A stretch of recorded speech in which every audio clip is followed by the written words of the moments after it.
आँखों में रहा दिल में उतर कर नहीं देखा, आँखों में रहा दिल में उतर कर नहीं देखा, कश्ती के मुसाफिर ने समंदर नहीं देखा, जब से चला हूँ मेरी मंजिल पर नजरें हैं, जब से चला हूँ मेरी मंजिल पर नजरें हैं, आँखों ने कभी मील का पत्थर नहीं देखा।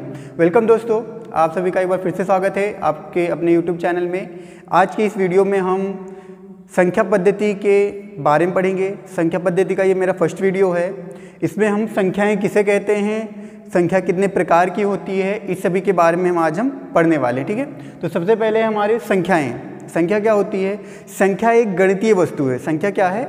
संख्या एक गणितीय वस्तु है जिसका प्रयोग हम वस्तुओं को गिनने, वस्तुओं को मापने या लेबल करने के लिए करते हैं। ठीक है, तो संख्या क्या हमारी एक गणितीय वस्तु है।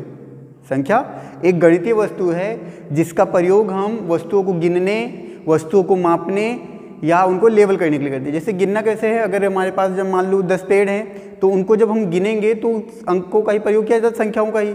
या मापना होगा, दूध हुआ या कोई वस्तु हुई, उसको तोलना हुआ, तो इन सब के प्रयोग के लिए जो आंकड़ा हम लिखते हैं वही हमारी क्या होती है? संख्या होती है। ठीक है, तो संख्याओं को सबसे पहले दो आधारों में बांटा गया है। सबसे पहले वास्तविक संख्या, जिसे हम रियल नंबर्स भी कहते हैं, ये क्या होता है? रियल नंबर होता है। ठीक है, वास्तविक संख्या रियल नंबर्स, और सम्मिश्र संख्या जिसे हम कंपाउंड नंबर्स कहते हैं। ये क्या हो जाएगा? CN जिसे हम कंपाउंड नंबर कहते हैं। ठीक है, तो वास्तविक संख्या क्या होती हैं? परमेय संख्या और अपरमेय संख्याओं के समूह को, ठीक है, परमेय संख्या और अपरमेय संख्याओं के समूह को हम क्या कहते हैं? वास्तविक संख्या कहते हैं। ठीक है, और सम्मिश्र संख्या क्या होती हैं?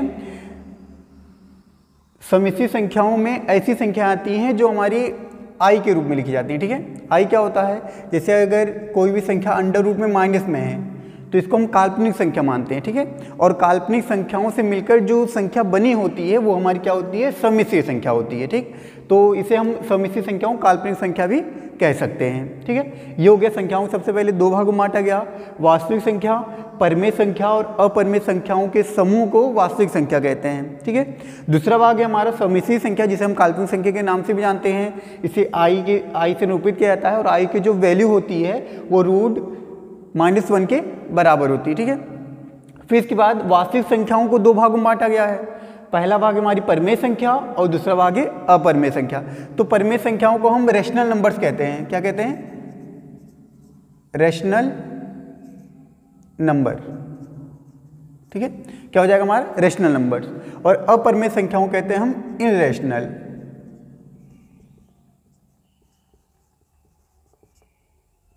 ये क्या होता है हमारा? इनरेशनल होता है। तो परमेय संख्या क्या होती है? वे संख्याएं जिन्हें हम P/Q के रूप में व्यक्त कर सकते हैं। ठीक है, किसके रूप में? P/Q के रूप में। तो P/Q का मतलब ऐसी संख्या जिन्हें हम भिन्न के रूप में लिख सकते हैं। ठीक है, तो परमेय संख्या क्या हो जाएंगी हमारी? परमेय संख्या हमारी हो जाएंगी जिन्हें हम भिन्न के रूप में लिख सकते हैं। जैसे हो गया 1/2 या 3/4, ये सब हमारी क्या है? परमेय संख्याएं हैं। ठीक है, और कुछ ऐसी संख्याएं जिन्हें हम बटे में नहीं लिख सकते लेकिन तब भी वो बटे माना जाता है। जैसे 1, 2 हो गया, ये भी हमारी क्या है? परमेय संख्या होती है। ठीक, और रूट में ऐसी कुछ संख्याएं होती हैं जिनका वर्गमूल हम निकाल सकते हैं या जिनका वर्गमूल निकल जाता है, जो पूर्ण वर्ग संख्या होती हैं, वो भी हमारी परमेय संख्या में आती है। जैसे √16 हो गया, तो 16 का रूट हम जानते क्या होता है? 4 होता है। तो इसलिए ये √16 भी क्या हो जाएगा? हमारी परमेय संख्या हो जाएगी। तो वे संख्याएं जिन्हें हम P/Q के रूप में व्यक्त कर सकते हैं वो हमारी क्या होती है?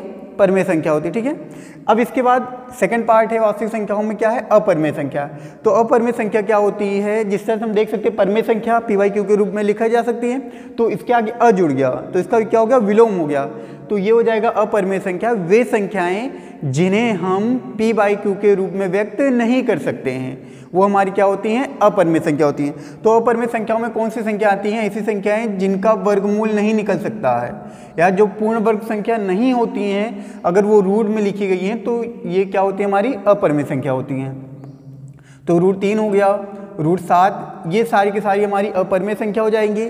और इसी के साथ पाई भी एक अपरमेय संख्या है। ठीक है, अधिकतर एग्जाम में पूछ लेता है कि पाई एक संख्या है, वास्तविक है, अवास्तविक है, कि परमेय है, अपरमेय है, तो ये क्या हो जाएगी? हमारी अपरमेय संख्या हो जाएगी। पाई एक अपरमेय संख्या। ठीक है, और इसके बाद परमेय संख्याओं को फिर से दो भागों में बांटा गया है। पहला भाग है हमारा पूर्णांक, जिसे हम इंटीग्रल्स कहते हैं। ठीक है, और दूसरा भाग है हमारा भिन्न, जिसे हम फ्रैक्शन कहते हैं। तो भिन्न पूर्णांकों को क्या किया गया है, पूर्णांक होता है इंटीग्रल्स, तो इनको 3 भागों में बांट दिया गया। सबसे पहले ऋणात्मक है, फिर तटस्थ है और धनात्मक है, ठीक है। तो पूर्णांक क्या होता है सबसे पहले हम ये जान लेते हैं। तो शून्य सहित धनात्मक और ऋणात्मक, शून्य तटस्थ का मतलब क्या हो जाएगा, ये हमारा शून्य होता है तटस्थ का, जहाँ से दोनों तरफ की संख्याएं बराबर दूरी पर हो, वो हमारा तटस्थ हो जाएगा। तो शून्य से धनात्मक और ऋणात्मक संख्याओं का जो समूह होता है, शून्य सहित धनात्मक और ऋणात्मक संख्याओं का जो समूह होता है वो हमारी क्या होती है, पूर्णांक होती है, ठीक है। तो अब धनात्मक संख्याएं क्या होती है, जो हमारी प्राकृतिक संख्या होती है, जिसे हम प्रकृति संख्या कहते हैं, वो हमारी क्या होती हैं, धनात्मक संख्या होती है। तटस्थ में 0 आ जाता है, तो अगर हम 0 सहित धनात्मक संख्याओं को लिखें तो ये पूरा मिलाकर हमारी पूर्ण संख्या बन जाती है। और ऋणात्मक संख्या पता ही है आपको, -1 से लेकर -∞ तक की जितनी संख्या होती है वो हमारी ऋणात्मक संख्या होती है, ठीक है। अब इसके बाद क्या है, हमारा भिन्न है। भिन्न का मतलब आप जानते हैं फ्रैक्शन। तो भिन्न कोई भी एक बटे वाली संख्या हो सकती है, जैसे ये हो गया हमारा p/q, ठीक है। तो ये जो p होता है इसको हम कहते हैं अंश, और ये जो q होता है ये होता है हमारा हर, ठीक है। ये अंश हो जाएगा और ये हर होता है। तो भिन्न, जिन्हें हम फ्रैक्शन के रूप में लिख सकते हैं या बटे के रूप में लिख सकते हैं, वो हमारी क्या होती है, भिन्न होती हैं। भिन्न को 4 भागों में बांटा गया है, उचित भिन्न, अनुचित भिन्न, मिश्रित भिन्न और मिश्र भिन्न, ठीक है। तो अब हम जान लेते हैं कि उचित भिन्न क्या होता है। वे भिन्न जिसमें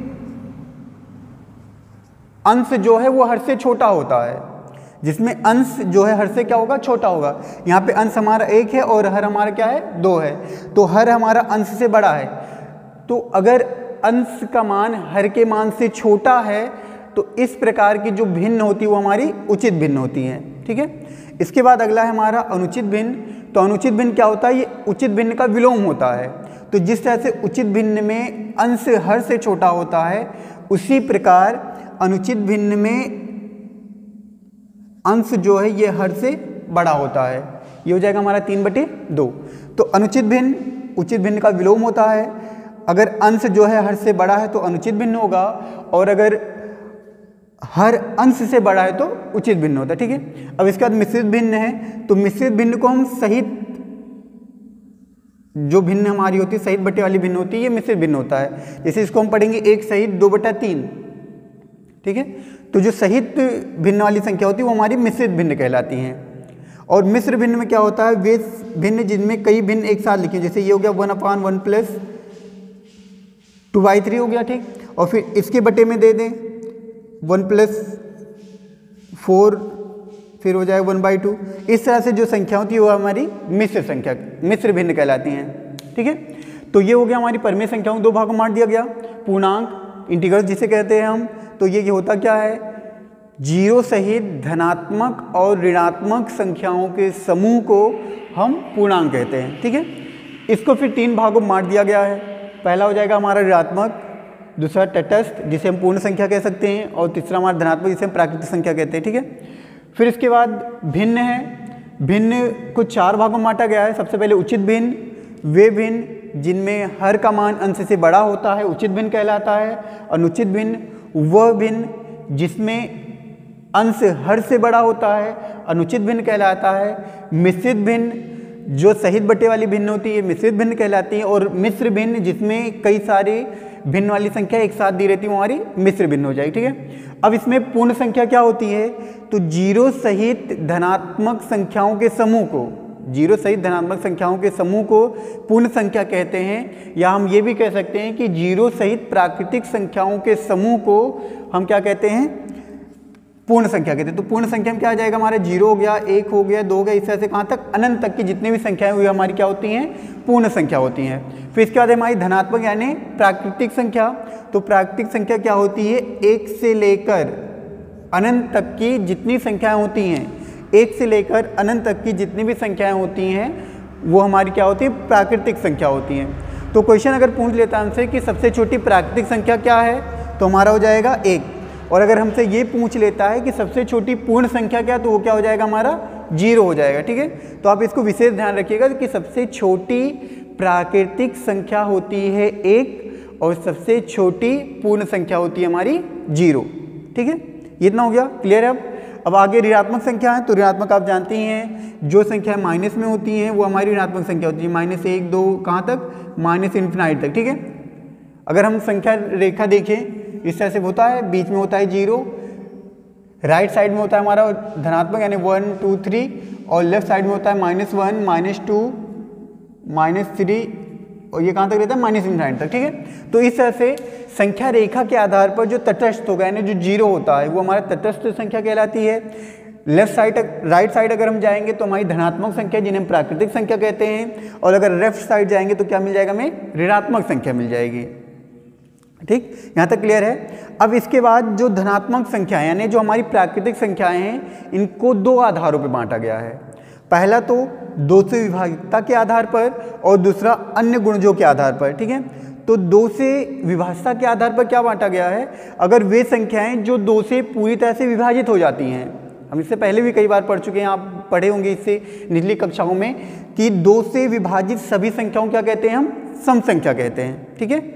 2 से विभाजित सभी संख्याओं क्या कहा जाता है, सम संख्या कहा जाता है। जैसे हो जाएगा ये हमारा 2 हो गया, 4 हो गया, 6, इस तरह से 2 से वे संख्याएं जो 2 से पूरी तरह से विभाजित हो जाती हैं वो हमारी क्या होती हैं, सम संख्या होती है, जिसे हम इवन नंबर्स कहते हैं, ठीक है। और इसके बाद है विषम संख्या।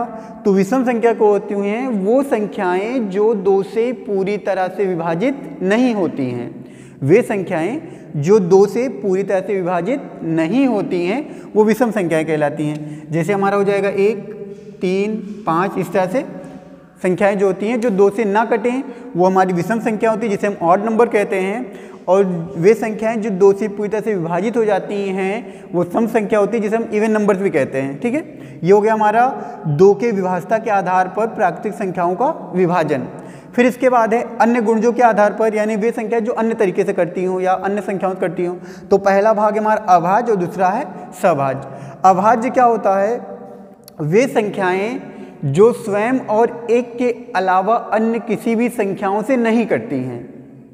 वे संख्याएं जो स्वयं और 1 के अलावा अन्य किसी भी संख्या से नहीं कटती हैं वो हमारी क्या होती हैं, अभाज्य संख्या होती हैं। तो सबसे छोटी अभाज्य संख्या माना गया है 2 को। अगर सबसे छोटी अभाज्य संख्या की बात करेगा तो क्या आएगा, उसमें 2 आ जाएगा। फिर इसके बाद है 3, फिर 5 7 के बाद फिर 11, इस तरह की जो संख्या होती है अभाज्य संख्या होती हैं। तो क्वेश्चन कभी कभी ये पूछ लेता है कि सबसे छोटी सम अभाज्य संख्या कौन सी है।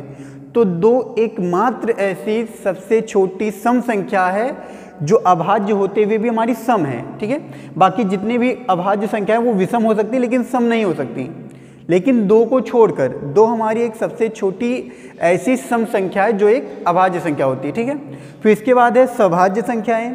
तो सभाज्य संख्या क्या होती हैं, वे 2 संख्याएं या वे उन संख्याओं का युग्म जिनका HCF 1 होता है। ऐसी संख्याओं का युग्म जिनका HCF 1 होता है वो हमारी सभाज्य संख्याएं कहलाती हैं। जैसे हम लिख सकते हैं 2 3 हो सकता है हमारा, 25 18 हो सकता है। इस प्रकार की जो संख्याओं का युग्म होगा, हमेशा संख्याओं का युग्म सभाज्य कहलाएगा, ठीक है। तो ऐसी संख्याओं का युग्म जिनका HCF 1 होता है वो हमारी होती हैं सभाज्य संख्याएं, ठीक। तो ये हो गया हमारे संख्या और संख्याओं के प्रकार। उम्मीद है कि आप सभी को ये सब एकदम अच्छे से समझ में आ गया होगा। और नंबर सिस्टम का क्लासेस शुरू कर दिया है हमने। अगर आपने इस चैनल को अभी तक सब्सक्राइब ना किया तो चैनल को जरूर सब्सक्राइब कर लें, क्योंकि अब इसी तरह से नंबर सिस्टम की क्लासेस रेगुलर चलती रहेंगी और आपको अच्छे से अच्छे तरीके से जो भी क्वेश्चन डाउट है वो बताया जाएगा। नई से नई ट्रिक लाई जाएगी जो आप तक आपने कभी नहीं देखी है। तो हमारे साथ बने रहने के लिए चैनल सब्सक्राइब जरूर कर लें और बेल आइकन को प्रेस कर दें, जिससे आपको आने वाली नोटिफिकेशन मिल सके। फिर मिलते हैं अगले वीडियो में, तब तक के लिए जय हिंद दोस्तों।